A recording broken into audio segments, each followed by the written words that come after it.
So, what's up guys? Mr. Scrooge back at it again with another video. So, kung mapapansin nyo, meron tayong dalawang 12-liter bin dito, no?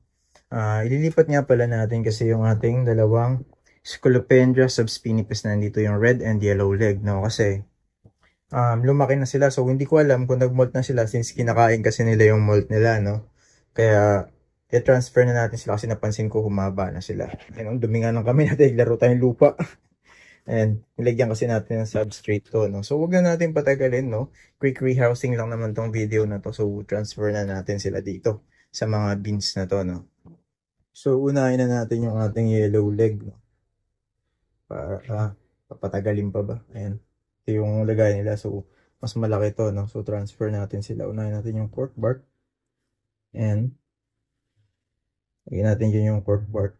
Tapos, pakita natin siya sa inyo. Ayan siya. Ganda, di ba?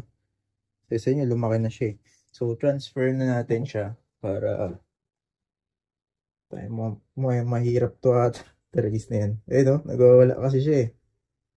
Eh, no? Sobrang tapang. Yun, kumapit siya dito. So, yun. Ayun na siya.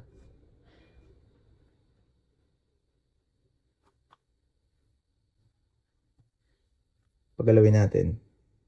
Eh, ang tapang, di ba? Kaya, di ba? Ang laki niya na. Bibilis lumaki niya itong mga to, hindi ko alam kung bakit.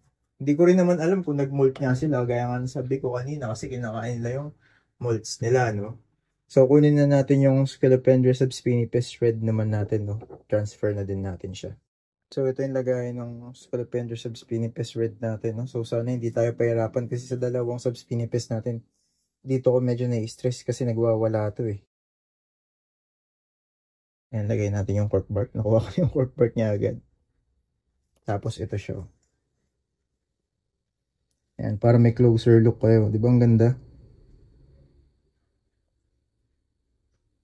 Tataba na din ito mga to kasi mga busog na busog pinapakain natin lagi. Siyempre, hindi pwedeng magutom dito sa page natin or channel natin, no? Wait lang, hanapin ko yung brush na wala. Di ko alam po sa kanila pag... So, ayun na. Ito ko na yung brush. Para matransfer na natin to. Ayan siya. Ayun, diba? Wala yan eh. Sa dalawa, dito ako nahihirapang i-transfer lagi eh. Ayun o. Nakakatakot. Putik ko. Tweezer ko na nga lang to. Di ba dito yung ano, brush eh. Yung yellow legs kasi medyo chill eh. Ito hindi. Yeah, yun. Ay, baba! Ah! Run, bitch! Run! Ayan, lipat ka dyan. Kinabahan ako konti dun ah.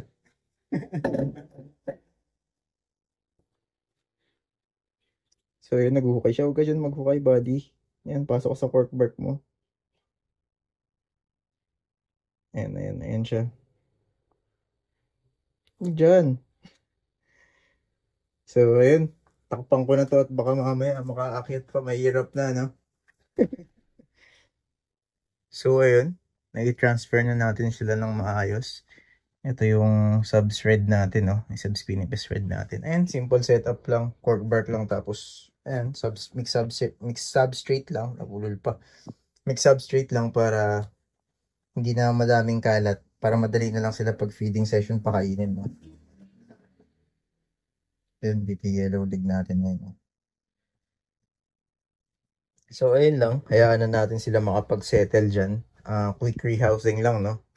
So, I think hanggang dito na lang guys for today's video. So, mabilis ang rehousing lang, no?